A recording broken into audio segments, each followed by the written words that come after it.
ডন ছিল সালমান শাহর মেসেঞ্জার, মানে হাত পা মেসেজ করে দিত। সে সালমান শাহর হাত পা মেসেজ করতো, সালমান শাহর পিছিয়ে থাকতো একটা শিডিউল পাওয়ার জন্য। সামিরা পুরোপুরি লাস্টে যখন চিটাগাং থেকে আসলো, সামিরা প্ল্যান করে আসছিল সে এবার সালমান শাহকে হত্যা করবে, এবং তার সাথে আজিজ মোহাম্মদ ভাই ছিল। আজকে ডনের নাম আমরা জানি, যাই পরিচিত হয়েছি সবার কাছে। কী জন্য হয়েছে? সালমান শাহর কারণে হয়েছে, সালমান শাহর কারণে ডনের হয়েছে। আর ডনের সাথে ডনের চিটাগাঙে যাতায়াত ছিল সামিরার বাড়িতে। সালমান শাহর অগোচরে সামিরার বাড়িতে ডনের যাতায়াত ছিল, এটা নিয়ে পেপারে একটা হেডিংও আসছিল। ডন আর সামিরা জড়িত একটা ছবিও প্রকাশ পাইছে। এই ছবিটা আমাদের প্রায় সালমান ভক্তদের প্রোফাইলে ঢুকলেই দেখতে পাবে। সে প্রেস ক্লাবে দাঁড়াতে চায়, মানববন্ধনে দাঁড়াতে চায়। সে আসুক, আমরা রাজি আছি। আমরা সালমান ভক্ত এক না, এখানে আরও অনেক সালমান ভক্ত আছে। এরা হয়তোবা কার্যপরিধির কারণে আসতে পারে নাই। আমার মতো ওনার মতো আরও অনেক হাজার সালমান ভক্ত আছে।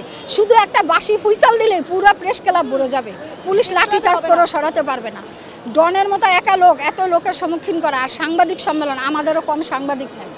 উনি যে সাংবাদিক সম্মেলনে ঠেট দিয়ে দিল আমার আম্মা নীলা চৌধুরীকে, এত সহজ না। আমরা মাঠে ভালোভাবেই নেমেছি, কোমর বেঁধেই আমরা মাঠে নেমেছি।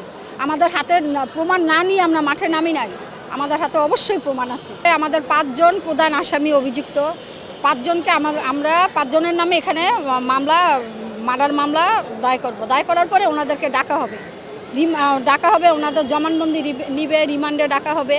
এখন সামিরা এর সাথে যুক্ত। সামিরা তো একা যুক্ত না, সামিরাকে অনেকে সাহায্য করছে। সাহায্য করার কারণে সামিরা হত্যাকাণ্ডটা সফল হয়েছে।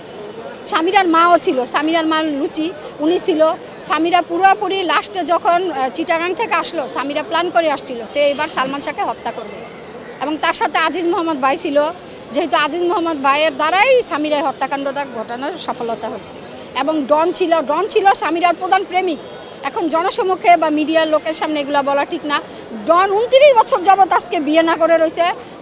ডন বলে সামিরার মতো নাকি এ যুগের কোনো মেয়েই নাই, তার কাছ থেকে শিক্ষণীয় অনেক কিছু আছে। Highly educated person. তারপরে সামিরার কালচার অনেক ভালো। আসলে সামিরা মেট্রিক পাস করছে কিনা আমার জানা নেই, কারণ আমি তখন এখন যে আমার সালমান শাহ মারা যাওয়ার সময় আমি এই পর্যায়ে লোক ছিলাম না, ছোট ছিলাম, আমি জানি না ওনার এডুকেশন কোয়ালিফিকেশন। কিন্তু সামিরা মেট্রিক পাস করছে কিনা আমার সন্দেহ। তারপরে উনি কিভাবে বলে হাই কোয়ালিটির মেয়ে সামিরা?